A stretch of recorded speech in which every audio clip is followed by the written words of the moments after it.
This might be a little bit of a mindfuck, but let's think about it like this. Donald Trump is a businessman, first and foremost. He will always be a businessman. He has a mentality of a businessman. He thinks like a businessman. He acts like a businessman. He always has to be one step ahead of everybody else, no matter what, in everything, to get the edge, to get the bid, to get the job, to get everything done the way it has to be done. He's fast-paced because it saves him money. The sooner a job's done, the sooner he completes it, the more money he makes in the end. So he's constantly push, push, push, push, push. Now, Donald Trump is going after voter fraud. He should, for a lot of different reasons. Project Veritas has exposed that, blown it wide open. Democrats been doing it, busting people in for 50 years, that one gentleman said. So, if you get a chance to check out their videos, if you haven't already, go to Project Veritas. Trump wants to go after it. But Trump also wants to go after illegals who committed crimes, people who have done things to hurt our country. Now, the White House has confirmed that illegal immigrants with criminal records will be President Donald Trump's priority in his deportation drive. At the first official press briefing of the Trump administration on Monday, White House spokesman Sean Spicer said, quote, "The focus is going to be on people who have done harm to our country." And fair enough. If you're not going to be here and do the right thing, go down south. Go wherever you came from. Doesn't fucking matter. So what he has to do is try to find illegals who committed crimes. Very hard to do. You have to go, look, man-hours, research. And you got voter fraud. Breitbart put out a page saying they found 834,000 illegals who committed voter fraud. You're not supposed to vote if you're not a U.S. citizen. What do? Fucked up, Jack. They put their name and they put their address. They basically sent in their own criminal record, because now they get to go after those. They find them easy. They got their name. They have everything, right?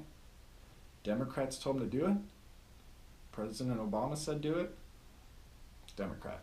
So you can't really be mad at Trump for that. He's just cleaning up another mess.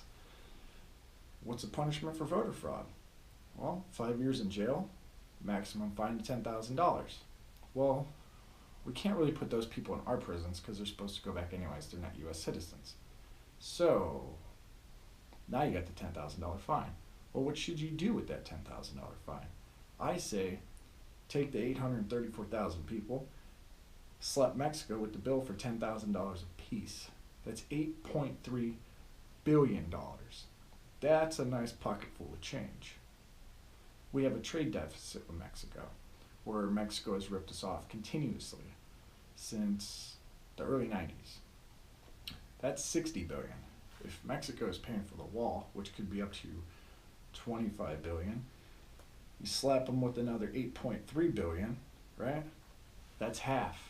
That's a businessman's thing. He's trying to find his losses.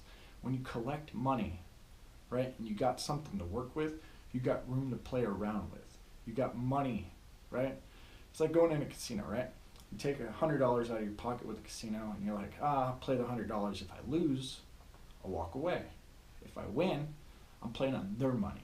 Anything past $100, I get to play with their money. And basically what he's doing is getting the money back, and he's going to play with that to rebuild our military, to build bridges, roads. He's trying to find money, and that's where he's going. He's going after the money. Smart, very smart. So what I think Trump is going to do, I think he's going to actually bill Mexico for all the illegals voting. They shouldn't have been here. Mexico should have done a better job. And that's just the kind of way it goes. What are you going to do? But that's what I'm trying to think. I'm trying to think how Donald Trump works. He's always a step ahead. Mexico would never see that coming. And morally, that's the right thing to do. Technically, they've been ripping us off for years anyways. And if he goes after them for that, it kind of makes sense. It's a businessman's decision. So, if you think I'm crazy, let me know in the comments. If you think I'm right or it's a good idea, spread the word around. $8.3 billion, that's a nice pocket full of change.